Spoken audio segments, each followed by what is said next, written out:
Hello all and welcome to today's video, and I'm going to show you how to make different types of side tables in Revit. So first, in the corner, I'm going to click File, go to New Family, and then I'm going to choose the Furniture category. The first table I'm going to be showing is a martini/drink table, so it's going to be very tiny. And first, I'm going to go to the Extrusion tool, click the circle shape, and I'm going to draw a 4-inch circle in radius. As you can see, I am in the reference level tab, which means I'm in the floor plan view.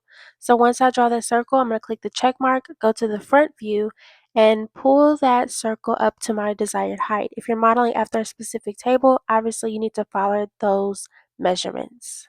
After pulling that to a random height, because I'm not modeling after a specific product, I'm going to go back to the reference level tab, hit the create and extrusion tool again, and the circle tool again, and I'm going to draw a tiny 1/2-inch radius circle in the middle to act as the center pole, pulling that up to the base of the top plate.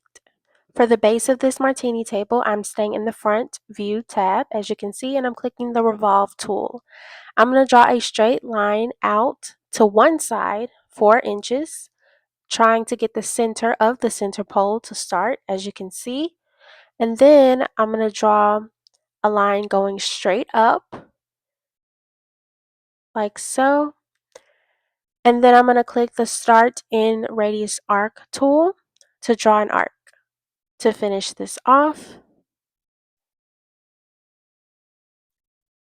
like that. And then I'm going to choose the Fillet Arc tool to soften the edges of that arc, because it is way too sharp for my liking.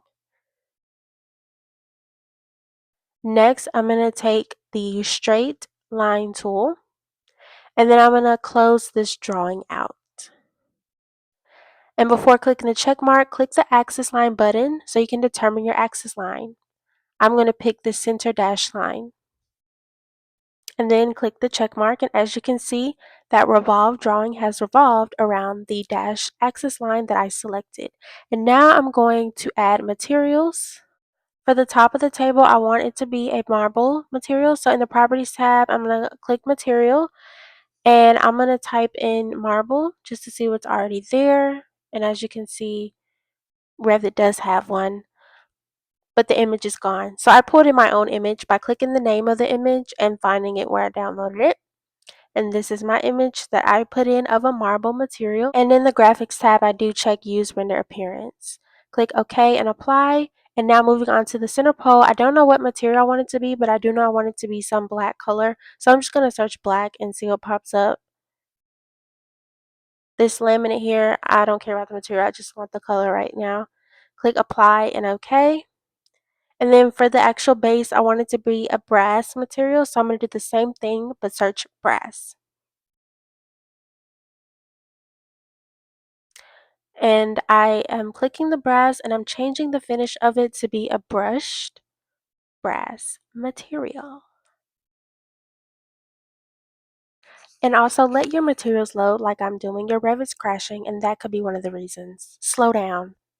This is what it looks like in the textured and realistic visual setting, but of course I'm going to show you the final rendered product. The next one is a pretty odd shaped one, but it's okay. Go to the Create Extrusion tool, and I'm going to choose the Square tool, and I'm going to make a square in the Reference Level tab. Once I hit that check mark, I'm going to go to the front view, and I'm going to adjust this to a desirable height, like so.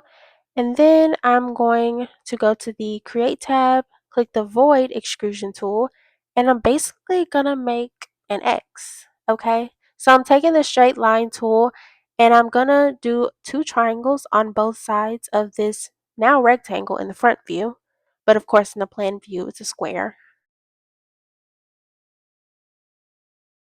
Now that one of my triangles is complete, I'm going to draw a temporary line in the middle of this rectangle just so I can mirror over that triangle, like so, pressing MM on my keyboard to activate the mirror tool, and I'm going to delete that temporary line, hit the check mark, go to the reference level view, and pull that void I just made to fit the square.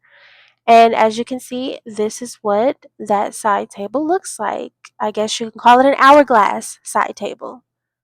This next table, I guess, is called a cross table, go to the Create Extrusion tab, hit the square tool again, and make another square.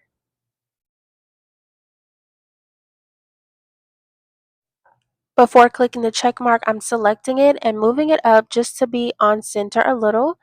Now going into the front view, of course, I'm moving it to a desired height, both the top and bottom.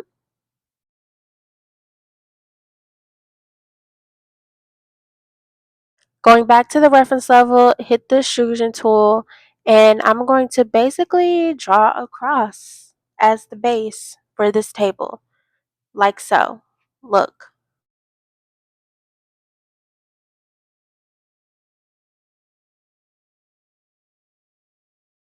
It is a little uneven, so even though it's not technically perfect, I'm going to adjust the lines a little just so it can be visually perfect. Click that check mark, go to the front view, and pull that to the bottom of that top. Okay, as you can see, this is what that side table looks like. Yes, very simple yet effective in an interior. The last type of table, but certainly not the least that I'm going to make in this video, is going to be with glass. So hit the extrusion tool, the circle tool, and make another circle, whatever size you want. It's up to you. I'm doing 10-inch radius. Now, it doesn't really matter when you apply your materials, but I'm going to go ahead and apply them now. So in the Properties tab, click Material and type in Glass. And go to the Graphics tab of this material once it loads, and check Use Render Appearance. Click Apply and OK.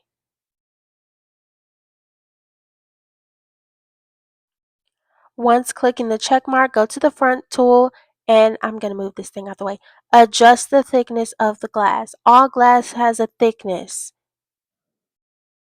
Now it's time to make the frame for this glass table. Go to Extrusion tool, Circle tool again, and make the same size circle.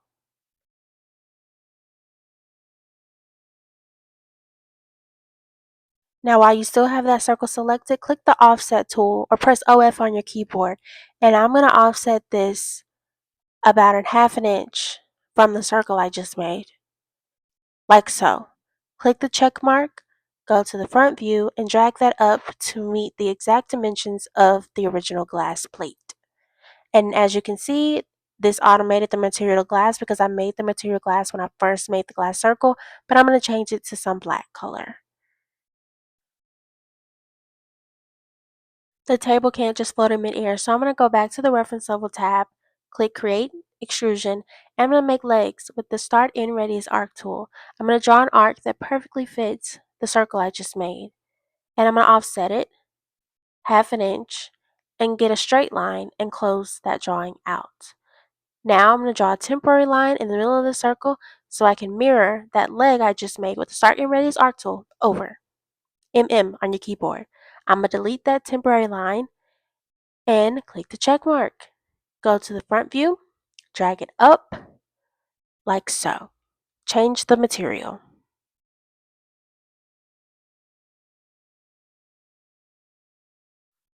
It still feels a little naked at the bottom, so I'm going to go back to the reference level view and draw a bottom plate with the Create Extrusion tool and the Circle tool again, and I'm going to draw a circle that's the same size as the ones above. Now just go to the front view and adjust the height of that bottom plate.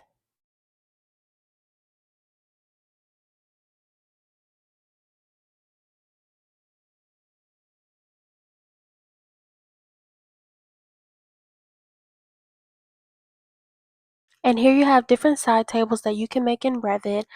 These tables I showed you how to make, show you the basic instructions of how to make any side table in Revit. So I hope this video was very helpful. Please like, comment, and subscribe. Let me know your thoughts. Thank you. Have a blessed day. God bless.